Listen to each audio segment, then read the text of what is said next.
So welcome back to another session with me, guys. Today we are gonna be talking about silence, healing silence. I like the word healing silence because silence can help you heal in many different ways. Silence can help heal relationships. Silence can help heal yourself, your inner dialogue that you may be having all the time, uh, toxic relationships, toxic dynamics that may happen. Sometimes silence can help alleviate them, step out of them. So it's a topic that I am very inspired to talk about today. Becca says, remember, you are an excellent father. To be honest, my wife was on board. She was cleaning everything. I was with her, petting her head. But yeah, today I wasn't feeling well either. I don't know why. It's interesting. Yeah, so first of all, I would like to ask to all of you guys, what is your relationship with silence? Do you like silence? Do you feel uncomfortable with silence? It depends on the situation or where you are. Silence is good, or maybe you don't like it. Like, what is your relationship with silence? Hannah says, so uncomfortable. Yeah, for some people it is uncomfortable. For me, sometimes silence feels good, and sometimes silence feels tense. I feel tension. It's like something needs to happen, but it's not happening. And silence is kind of this thing that you can cut with a knife. It's so tense, so uncomfortable. Denise says, I like moments of silence. It's necessary for me sometimes. I wish for more silence in my life. I have been practicing silence when things get rough for me. Amazing. I am learning and I needed more. I am an only child and I am okay with being with myself. Amazing. So it's just interesting to understand the relationship that we all have with silence. And it's the same with closing our eyes also. Some people feel very uncomfortable closing their eyes and they don't want to. It is not relaxing for them. And some other people, they really enjoy it. So the silence is kind of the same idea. When I am with the right person, silence can say more than any words. Yeah, Dorina, that's beautiful. When I am with the right person, silence can say more than any words. Amazing. I have witnessed wildlife up close by being still and silent. They don't know I am there. Yeah, when you are in silence, you don't disrupt the environment. You are in the present moment. You are paying attention. You are not creating noise that can distract other people or other animals either. So amazing. Mika says, I enjoy silence, love being alone. I don't think I'm uncomfortable with silence, and I want to be. I was comfortable when I was younger, or so I thought. Yeah, so Violet, you say, I don't think I am comfortable with silence, and I want to be. I was comfortable when I was younger. Amazing. Silence is not an absence, but a presence. Yeah, T. Amazing. Thank you, Mika, for your donation. Yeah, silence with presence is very, very healing. And this can show up in many different ways. But some examples that come to mind to me is, for example, when my daughter is having a tantrum or she's having a hard time with something and she starts expressing that tantrum like jumping, stamping her feet, and sometimes talking doesn't fix anything. She's not receiving. She's not ready to receive. So sometimes what works best is just, I normally, if I am in the right mindset, because sometimes I'm not, but if I'm in the right mindset and I'm being conscious and I am rested and I have energy and capacity, I will just look at her. And if I see that she's very agitated, I will just sit at her eye level and I will just stay there. And I will look at her. And I will just watch her, and then I will see what she's doing. And then sometimes she stops, sometimes she keeps doing, and she says, Papi, fuera, vete de aquí, go. And then I may give her some time. I may ask her, you want me to leave or you want me to stay here? Sometimes she says, I want you to stay here. Sometimes she says, I want you to leave. So I will leave, and maybe a few minutes later I will just pick my head or do something playful, see where she's at, but all silence. And then after, I will engage in the storytelling. What happened, Eva? And she may say, this happened, or I was upset, or you did that to me, or whatever. And then I will repeat and validate that for her. And then we can have a conversation after. But that healing silence that happened before was really, really helpful.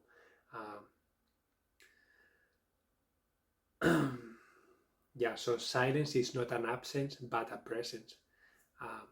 Sometimes silence can also be a way to escape. Sometimes silence is not always present. At least in my own situation, sometimes I use silence to evade myself, to escape from a situation that I feel uncomfortable with.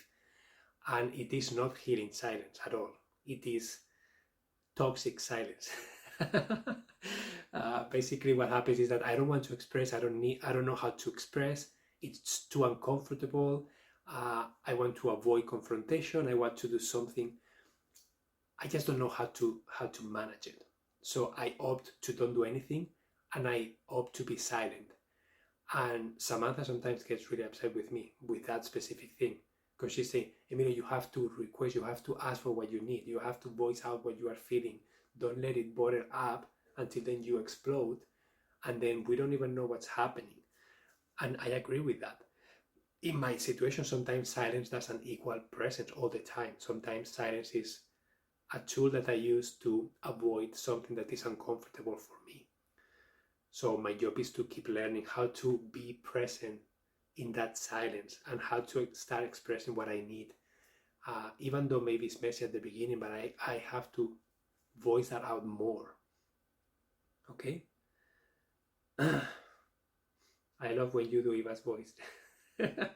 Yeah, she's so funny. Would it be compared to a freeze response?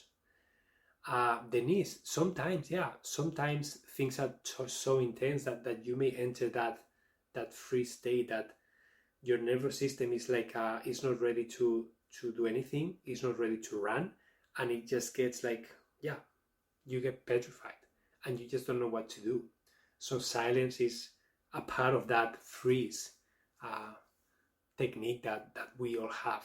And most likely, majority of the times when we enter that freeze state, it is unconscious. Like we don't consciously decide to go there. That's why I was watching a video the other day that was explaining how the nervous system has 3 states, not 2, because everybody thought there is the state of like you fight or you run away.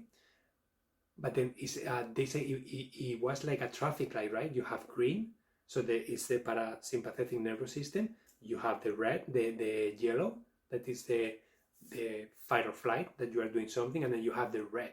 And the red, you enter that freeze state, that you are ready to be eaten, you are ready to be killed, you are ready to be beat to death, whatever is happening, you enter that mode, and that's unconscious. And they were talking how many times people who are traumatized, like assaulted, they didn't do anything. They couldn't do anything because they entered that state.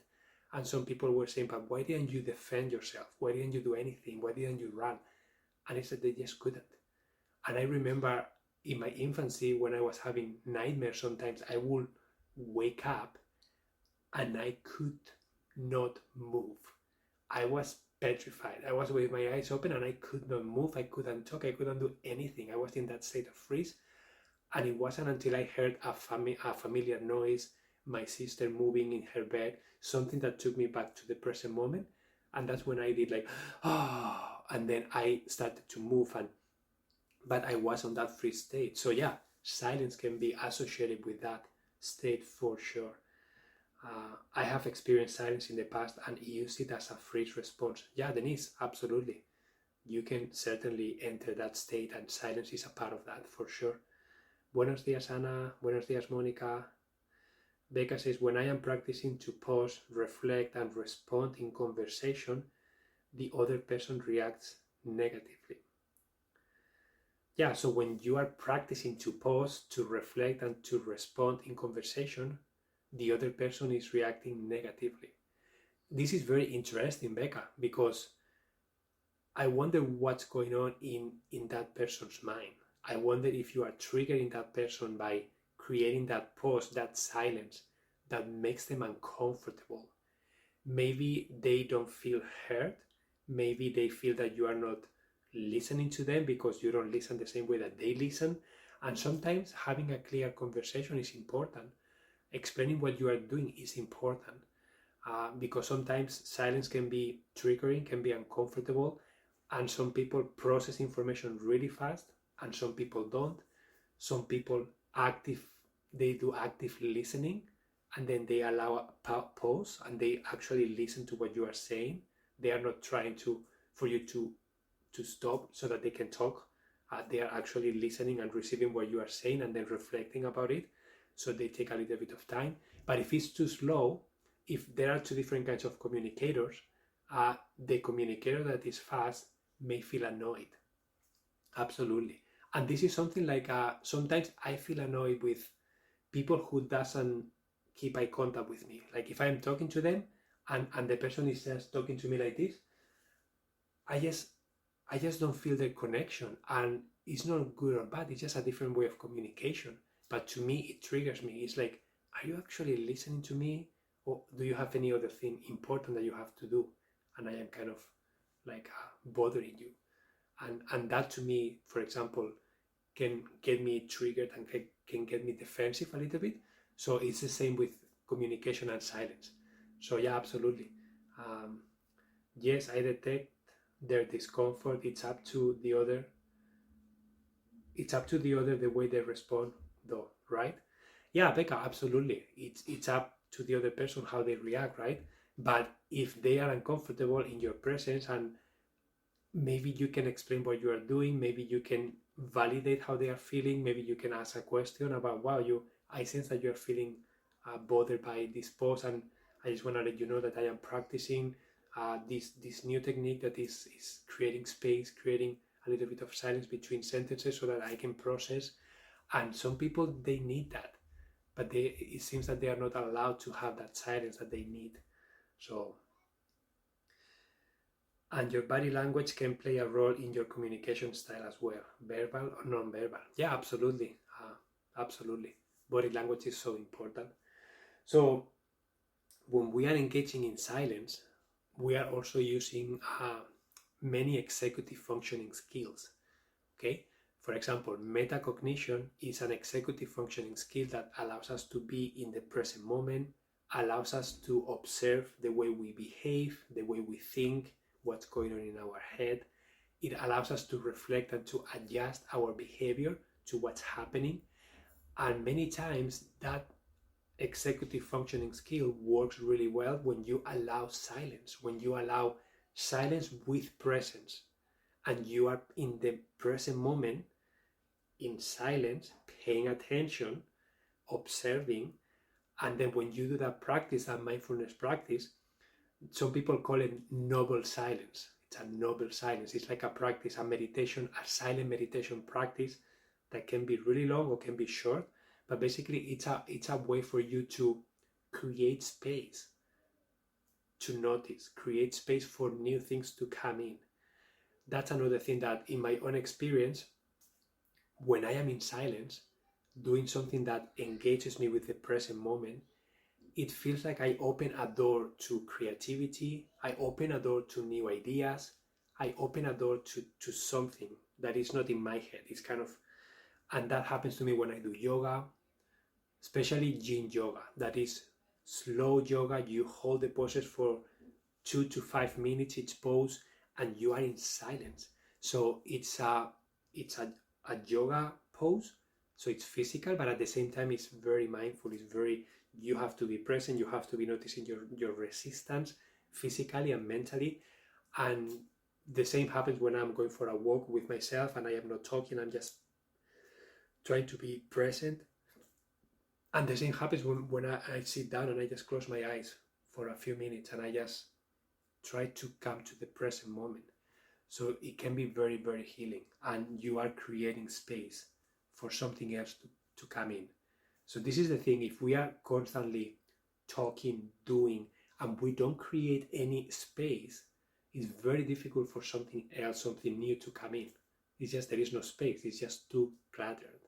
So it's important to use this silence technique to start creating pauses in your life, with yourself, with relationships, in social settings, and to actively and consciously start testing different ways of doing this until you find your recipe, the recipe that you understand, the recipe that works for you.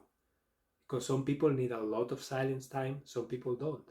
Some people are very introvert and they want to be in the room with the door shut by themselves, and some people, they like being in social settings majority of the time. It doesn't drain them. So you have to discover what is your style and how much silence do you need. So executive functioning skills, so the metacognition is one of them. Then when you allow for more silence in your life, there are many benefits that are scientifically proven. Okay, and I was doing some research online, and it says silence decreases stress, lower blood pressure, it reduces the stimulation that we have, it can lower the heart rate, it can lower the breathing rate, can lower the cortisol levels, can improve insomnia, can increase creativity. So just imagine how many benefits are in there. Also, going back to the executive functioning skills, your emotional self-regulation will improve because you are going to create time to observe, time to process, time to become aware of what's present for you. And when you can have time to process, as Becca was saying, if I can have a little bit of time to process what I'm getting, you are just gonna be better. You're gonna process that information better, and you are not going to impulsively react. And that's another executive functioning skill that gets improved with silence. Impulse control. Many times we have impulses that we don't control. It's just they are automatically. It's like a trigger. I get triggered, I do something automatically. When you create silence, you are allowing for that impulse to don't be as strong, and you are creating a buffer of time to don't react to something like you would before. Create a little bit of time, reflect about it, be present with it, become aware of what's present, and then you decide more consciously how you are going to react, what you are going to say, and that silence can be very healing in that specific situation. Becca says a pause for 3 seconds before the next task is one practice. Yeah, Becca. And that takes me to the other executive functioning skill that also gets improved, and that is the transitioning. When you are transitioning from task to task, that transition period requires energy, mental energy, physical energy, emotional energy.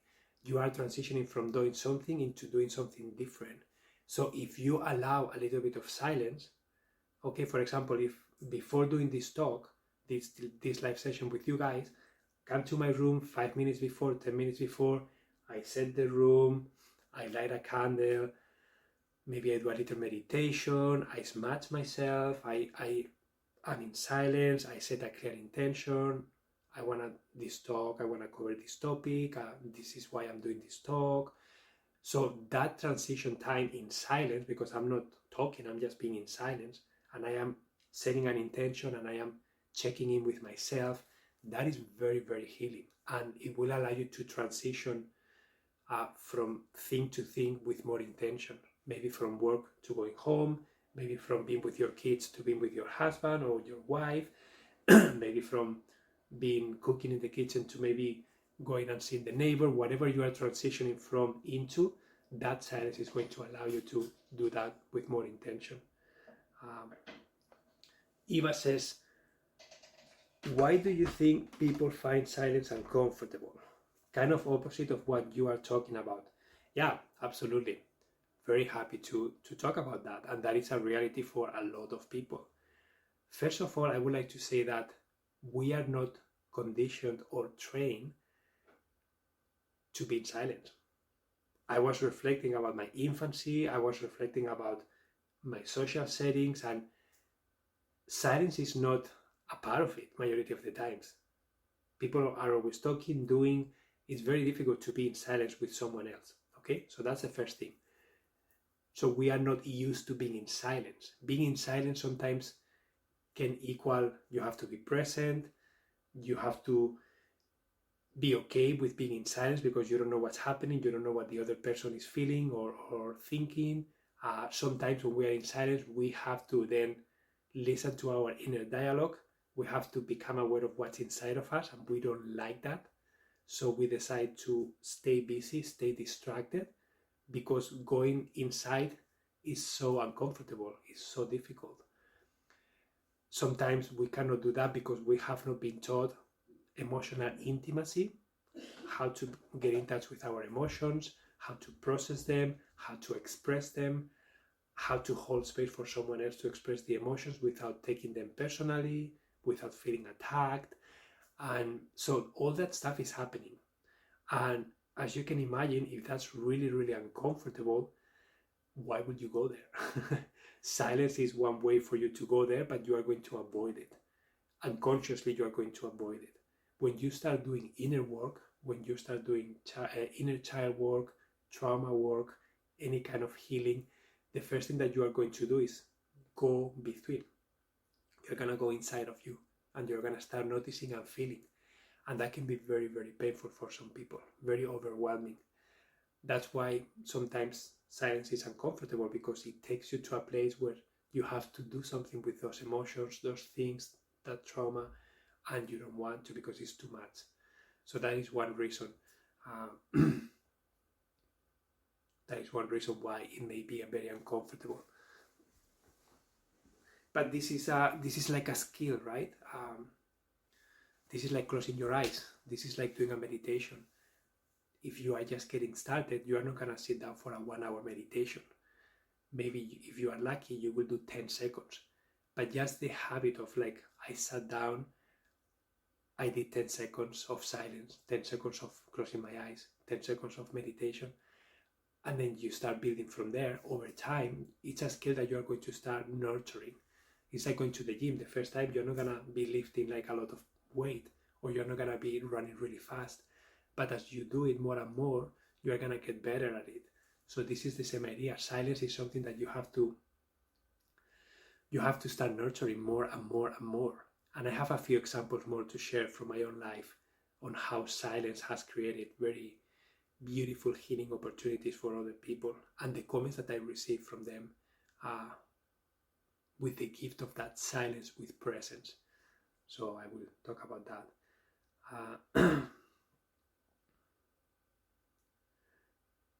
Yeah, so for those of you guys that mentioned that silence was uncomfortable, would you like to share, like, what is your gut feeling about that? Why is it uncomfortable?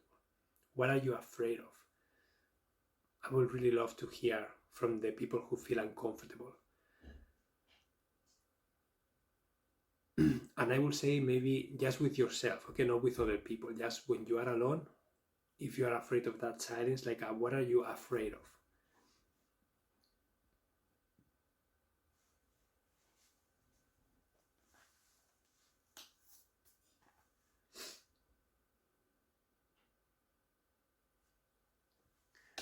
When I was a kid, my parents made us sit in silence always. Wow. So Violet, I think that's why I don't feel comfortable. So that's an inner child trauma. For example, that is a very clear experience that you had when you were little, that you associated being in silence with something that was uncomfortable, something that was painful, something that was imposed. And that is a connection that you did when you were little. And you just have to learn how to heal that piece, how to reframe it, and how to use silence in a different way. Because silence, as we are talking here, silence can be used in so many different ways. But in this case, absolutely, of course, you're going to feel uncomfortable because it's going to bring you back to those moments. And it's going to be probably very uncomfortable for you to go back there, and you don't want to. So you're going to avoid it. And you don't have to go there if you don't want to. But this is an opportunity, like if you sense that you want more silence, if you sense that you would like to improve your relationship with silence so that it can be healing for you, then healing that piece, finding a way to heal that piece can be very helpful for you. But again, that's a choice, that's a personal choice. It's not a must, okay? Maura says, I find silence is a blessing. And yet when I am around certain people, I am not sure how to ask them to be quiet. Yeah. Yeah, sometimes I also feel the same way. Sometimes I feel overwhelmed, especially the more I connect with the intentional communication, with the circle setting of everybody has a turn to talk, no one talks on top of each other, everybody's paying attention. Going from there to going to the regular conversations where there are 8 people and everybody's talking on top of each other, and it's just so overwhelming. And sometimes I feel like, guys, can you just please talk one by one and we all listen? Like, this is so overwhelming and I don't like it. But sometimes it's just what we have been conditioned to do. And it's just very, very weird.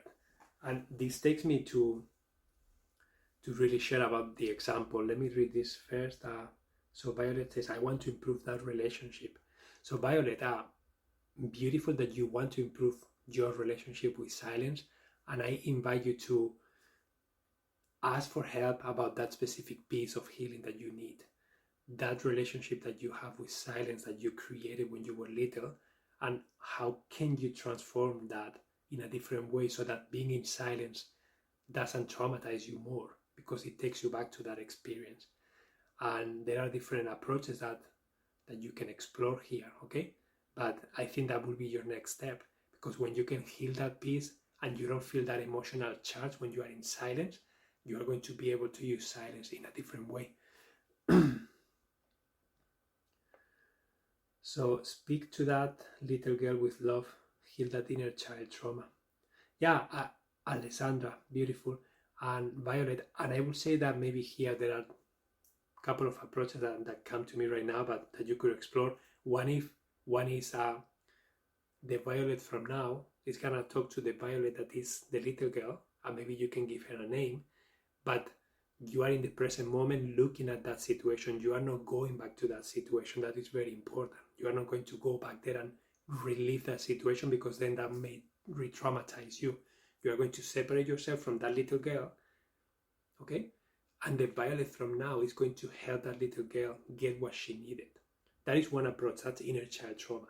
The other approach is to really visualize your parents as little people, how they maybe grew up, what they learned, and the reasons why they did that silence, forced silence to you, and really create compassion for them because they did what they knew at the moment. And creating compassion, creating forgiveness, creating acceptance on that side at the same time as healing your inner child, those two things together can be very, very powerful. So I invite you to try and explore those ideas and see if that works.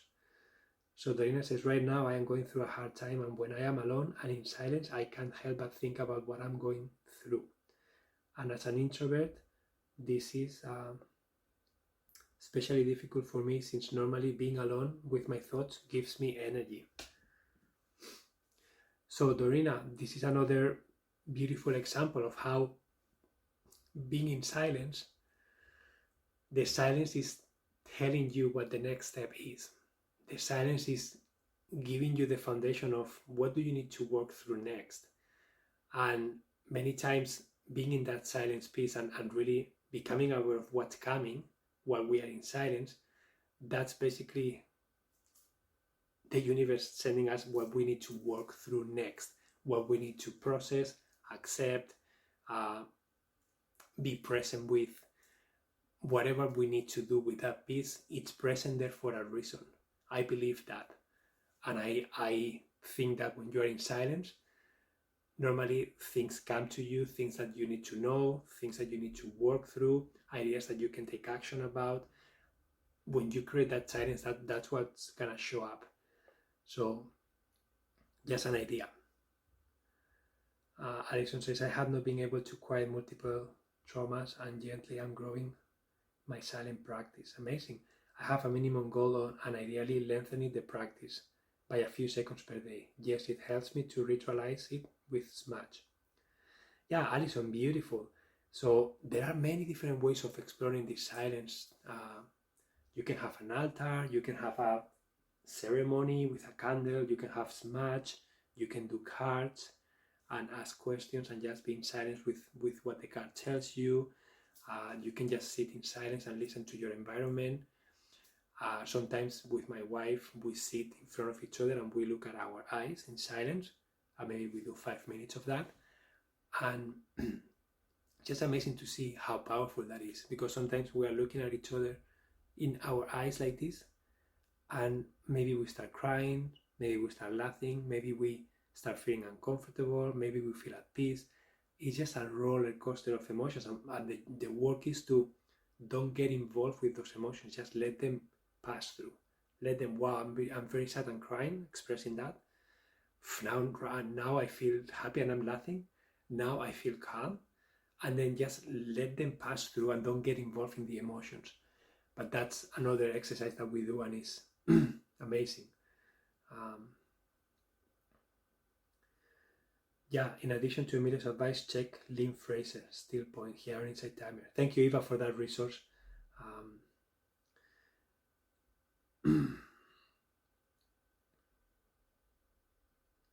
Yeah, absolutely. I believe, Violet, that you have started the work. You are aware of the pieces that you need to work through. You are aware of why you are feeling uncomfortable, and that is beautiful. You are ahead in the journey already, so that's amazing. So one of the experiences that I had with silence that I want to share with you is I'm really liking these days to do like a circle, because I've been exposed to doing circles, and I really love the setting of doing a healing circle. Basically, a circle is a group of people. They sit in a circle that represents, back in the day, you will sit around a fire, right? You will have a fire in the middle, and then people will sit around the fire, and then they will talk, they will share stories, they will do whatever. So being in a circle, it means that you are forming a container, okay, of time and energy that is gonna be released when those people move. So that's the first thing. Everybody is equal in the circle, so no one has a hierarchy. Everybody is equal in that circle. And then everybody is present. Everybody is supporting each other. Everybody is respecting each other's turns to talk. And sometimes it's helpful to use a totem so that you can talk and no one is going to talk when you have the totem. So I did that circle with some of my good friends. And it was amazing because one of my friends shared stuff from 30 years ago. It was very deep stuff. He was crying and it was so amazing. The experience was amazing. We were all in awe. And when I asked him, like, why did you feel compelled to share this now when we have known you for 20-something years? And he said this because I felt that I had my turn, because I'm used to talk on top of people and be talked on top of me, and I never have space. And now I have this thing that gives me the floor, gives me the power, gives me the space, the silence, and I don't have to rush. I can take my time, I can be in silence, I can share, and I know I won't be interrupted. So I felt safe. I did the same with my parents. I did the same with another friends. And it's just so wonderful. It's just allowing silence, healing silence, so that people can take their time to talk and express and share. So that was wonderful. And I really invite you guys to explore the idea of that setting. Like, no one talks on top of each other, no one interrupts, but that requires presence. That requires ability to let go. You have to let go. You are not to fix anything. You are not to give advice. You are not to do anything with what's being shared. You are just listening with your presence. Unless the person requests, I would like advice, I would like, if you have an idea, share it, but if not, you are not to do anything. So you have to let go, you have to just be there, knowing that it is not your job to do anything with that information other than listen to it and be a witness. And that is very difficult to do for some people. We are fixers, we want to fix things, we want to make things right. And sometimes I personally, sometimes I want to fix things, and it's like, no, I don't have to fix anything right now. I'm just here to listen. I'm not a fixer here. That's not what the other person wants from me or needs from me right now. So getting that clear and detaching from those expectations is really important to be able to create that container. Linia says, powerful experience when you sit and look into another's eyes. I usually pick one eye to share into, really see each other's soul. Yeah, Linia, I have seen this exercise of looking at each other's eyes, people completely strange that you have never met before. And you just sit in front of that person. Sometimes you hold hands, sometimes you don't, but you are just looking at that person, and like many times emotions start showing up just because someone is looking at you, and you start crying, you start laughing, you start feeling all these things, and the other person is not doing anything. It's just the presence of being seen that is so powerful. And that silence with presence, can be so healing. Violet says, I am a fixer learning to hold back. Yeah, Violet, we have a tendency to want to fix things. That's why with my wife right now, for example, anytime we enter a conversation, we normally have a tendency to ask each other, what do you require from me right now? Because so many times I get lost in trying to fix, trying to give her advice, and I catch myself in that dynamic, or maybe she catches herself in that dynamic, and then we stop and we say safety, or we say I need a dialogue, or we say, what do you need from me right now? And maybe she says, I just want you to listen to me. Okay, can you do it now? Okay, yes, I will listen. And maybe I have 1,000 things I would like to say, but I'm not saying anything because that's not what she wants from me. Maybe another time she will say, I want you to listen to me. And then when we have done that, I would love your opinion. What do you think? And then I can share. But I will not blamely share if she doesn't request it. If I am conscious. Sometimes I'm unconscious and I do it, and then she gets upset, and then we have a dialogue, and then we clear that. But sometimes it's very easy to go back to what we know. But that's why this is a work in progress. Okay, this is something that we are working through, we are nurturing. And it just takes time and practice and repetition. Okay.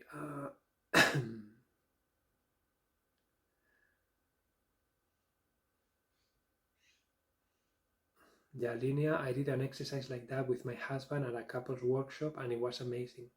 Yeah, we learned that exercise from a couples workshop, and it was amazing. It was so healing, so powerful. I love that. What do you require from me now? Yeah, so just imagine how easy it will be if you don't have to make assumptions. You don't have to have a crystal ball and be like, you just ask, what do you need from me now? Do you want me to just listen and validate? Do you want me to give advice? Do you want me to give you my opinion?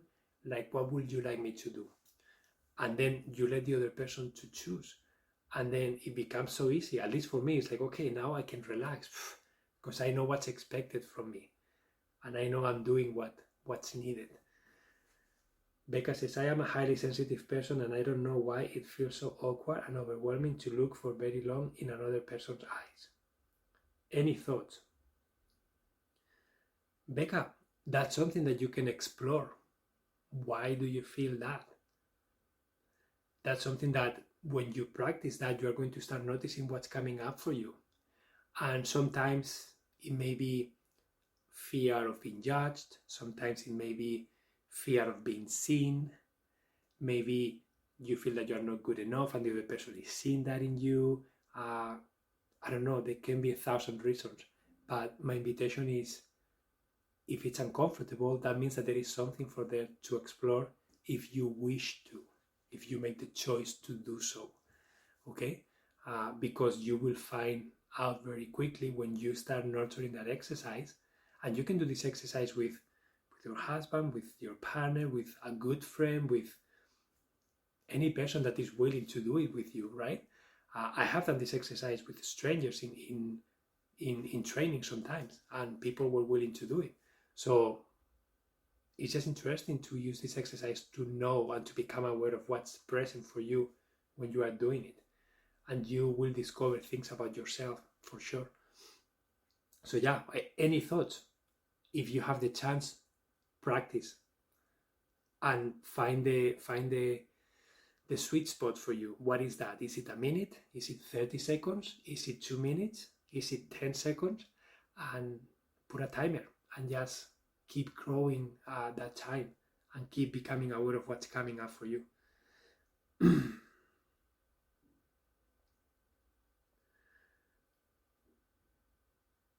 So one of my teammates gets so anxious during meetings where she feels everyone is trying to get her, where everything is a competition. The meetings are very uncomfortable, to say the least. She interrupts and talks as if she thinks out loud without any structure. Yeah, so Livia, in this case, it will be helpful for someone to lead that conversation in some way. With my friends, my intuition told me, do a circle, okay, set the scene, lower the lights, put a candle, invite people to breathe, invite people to close their eyes or leave them open for a minute, invite them to connect with themselves.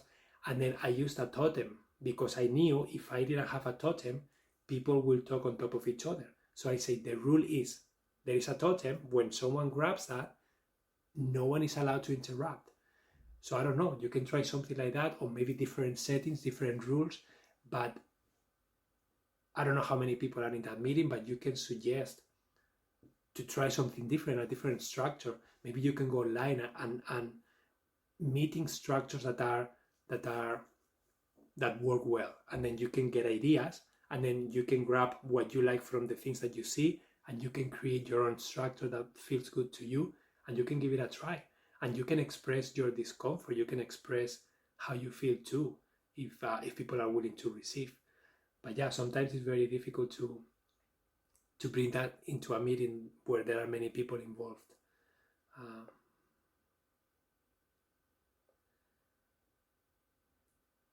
Yeah, I heard it called deep listening from Thich Nhat Hanh. His book Fear, Essential Wisdom for Getting Through the Storm, such an amazing book. He says there is plenty of time after you have listened and made space for the other person to then take your turn. Using an actual object to hold is a genius idea. I love it. Yeah, again, just try something different. And my intuition guided me to do that because I knew that the tendency of my friends is to just talk on top of each other, because that's what we always do.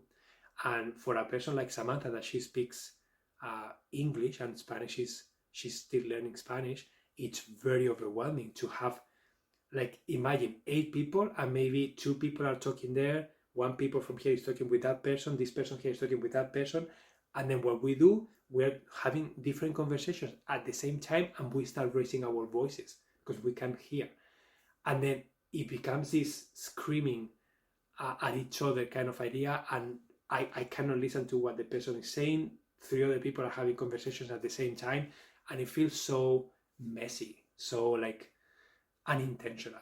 And to me, it overwhelms me. It really drains my energy. I just want to be in silence and just do your thing. I don't need to participate because I don't want to participate like this.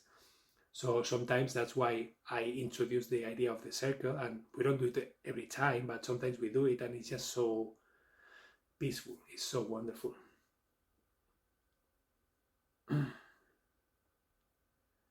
Oh, tears come with object totem idea. Amazing, Alison. Yeah, guys, so this is what I have for you today about silence. Thank you so much for your donations that I have seen coming in. My invitation to you is to explore what practicing silence can look like for you, explore the healing aspect of silence, explore practicing silence with yourself, practicing silence in social settings, practicing silence with your partner, explore different ideas for structure of communication where silence is included, maybe by using a totem, maybe by using a timer, maybe by using whatever, and start noticing what comes up for you when you are in silence. Because, as I say, when you are in silence, things that you need to know about, things that you have to process, things that you have to work through, they are going to show up. And that's your time to do work. That's your time to pay attention. Another practice that I really enjoyed was to sit in silence with a notebook and just sit there for maybe 30 minutes, 1 hour, and just sit there. And then anytime something comes to you that you have to do, you have to take action on, an idea, you write it down. And then you sit there and then, oh, this idea came up, you write it down. And then you sit in silence. Wow, I'm feeling so anxious because of that, what happened, you write it down. And then you sit in silence and then you keep allowing things to come and you record them in writing so that you don't feel anxious about forgetting. Okay? So you start writing the things down and then you just enjoy that silence, intentional silence. And then when you feel complete, maybe you can set a timer or maybe you can sit there until you feel complete. When you feel complete and you feel at peace, then you most likely will have a nice intentional to-do list of things that most likely are important for you to take action on. And then you can decide how you're going to take action on those things. But that silence is allowing you to connect. It's allowing you to let those things come in. And as I say, when I practice silence, in the form of yoga, in the form of going for a walk, in the form of getting lost in neighborhoods, something, lots of wonderful ideas come to me. Lots of creativity comes to me. So start nurturing that in your life if you can. Thank you so much for your donation, Becca. I see there. Guys, do you have any question before we finish the talk today? Do you have any questions before we finish the talk today?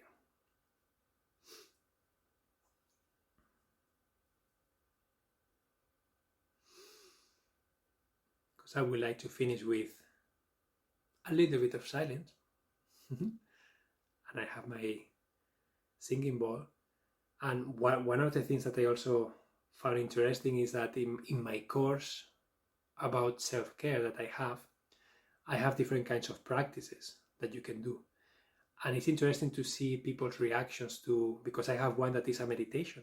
And then I do the meditation in silence. I do the meditation with noise, with singing bowl, and then it's interesting to read what people share about.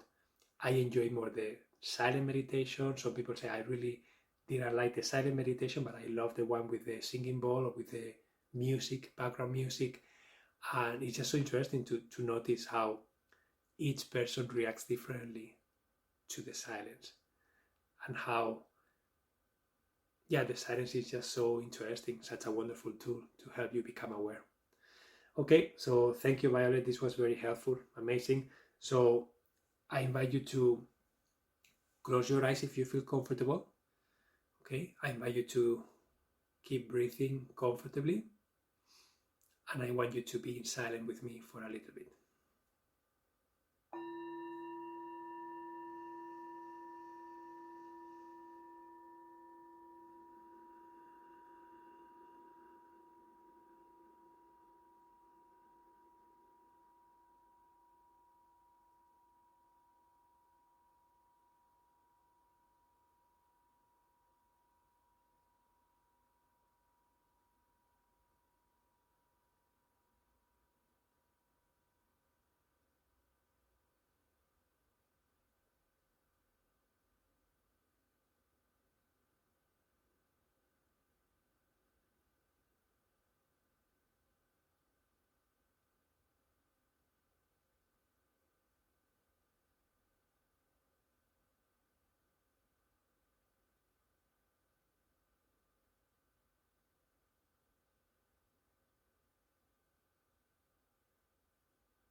And when you feel ready, you can come back.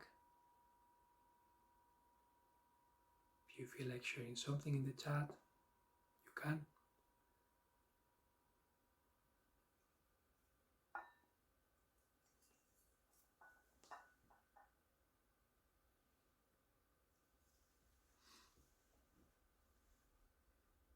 I appreciate your silence, your presence, your willingness to be curious about this practice. And I hope that you can include this in your life more and more. Thank you. I will try more silence in my life. This is just what I needed to learn about today. Amazing, Alisa. It is really nice to be in silence with others, different than being alone in silence. This was my first time here. Thank you. Thank you, T, Lady Nat. I appreciate this exercise. It's very healing. Amazing, Becca. I'm glad it is. Yeah. There are many groups out there that you could join to do practices like this too. Sometimes listening to an audio of some sort of background, sometimes a waterfall, sometimes rain, sometimes drumming, sometimes mantras. Just explore different ideas. Thank you, this was so therapeutic. Thank you, Denise. Okay guys, I hope that you have an amazing rest of your day, and I will see you on Thursday, where I will be talking about oracle cards, tarot cards, and how I started using them a couple years ago, and how I enjoy and how much conversation they spark with friends, with family members, with my partner, with myself, and how much clarity they help me get. Such a simple practice. Silence is golden. Jen says, I feel super emotional all of a sudden. Something to observe or release. Jen, it's beautiful that something came up for you. My invitation is to be present with it. This is an example of how when we create silence, we are creating space for things to show up. Things are most likely they need to come up. And I invite you to explore what that is for you. At the pace that feels good to you. But if something super emotional came up, that means that it was stuck in there and all of a sudden it's flourishing. And that is a positive thing, I believe. My first time here, this was helpful. Thank you, Esther. Thank you, Violet. I love oracle cards. Okay, so we'll have a conversation on Thursday about them, okay? Amazing, guys. Have a wonderful day, and I will see you on Thursday. Thank you so much for being here. Adios.